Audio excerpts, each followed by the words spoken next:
وما تزقوش الناس انها تمنع وتوقف التبرعات، مش عشان خاطر اي حاجه في الدنيا غير عشان خاطر الاطفال والاهالي اللي السرطان بينهش في عظمهم ودمهم ولحمهم.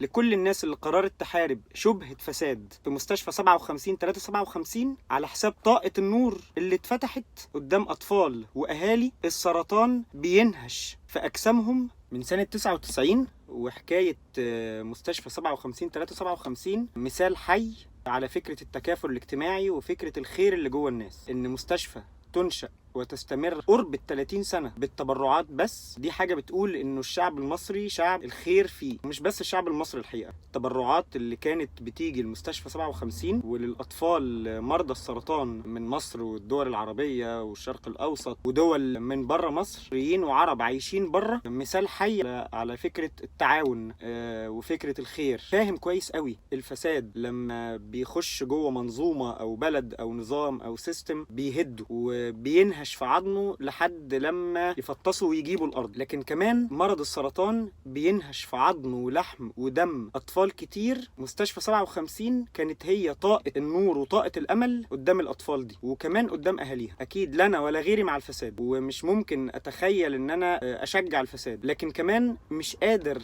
اتصالح ابدا مع فكرة أطفال واقفة على الرصيف مستنية دورها عشان تخش تتعالج في 57. مش قادر أتخيل كل أم بتحضن ابنها أو بنتها مريض السرطان وهي بتعصره وتحضنه ونفسها الوجع ده يتنقل لها. أرحم لها من إنها تشوف ابنها عيان وتعبان والسرطان بينهش في جسمه وهي واقفة ساكتة. مش قادر أتصالح أبدا مع فكرة إنه الأب العاجز اللي عارف إنه مش هيقدر يصرف على ابنه سنين يعالجه من المرض ده وكمان مش قادر يدخله مستشفى ببلاش. عنده فرصة العمر انه يدخل ابنه مستشفى ببلاش. طاقة امل نور اتفتحت له انه ممكن يعالج ابنه فعلا ببلاش، علاج مظبوط وسليم ومحترم.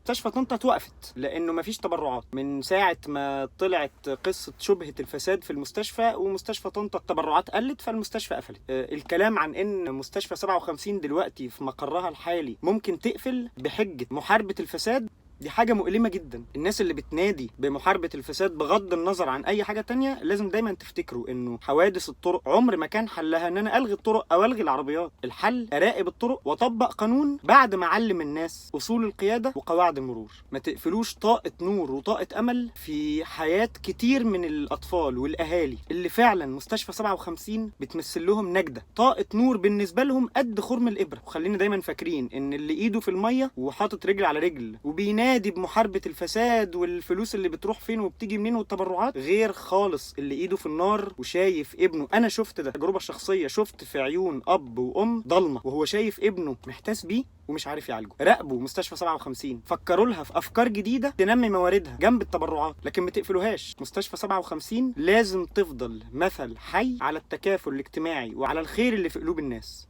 لازم كلنا ندعم هاشتاج انقذوا مستشفى 57 وحاربوا الفساد. دي حاجة ودي حاجة، ما ينفعش الاتنين يمشوا في سكة واحدة.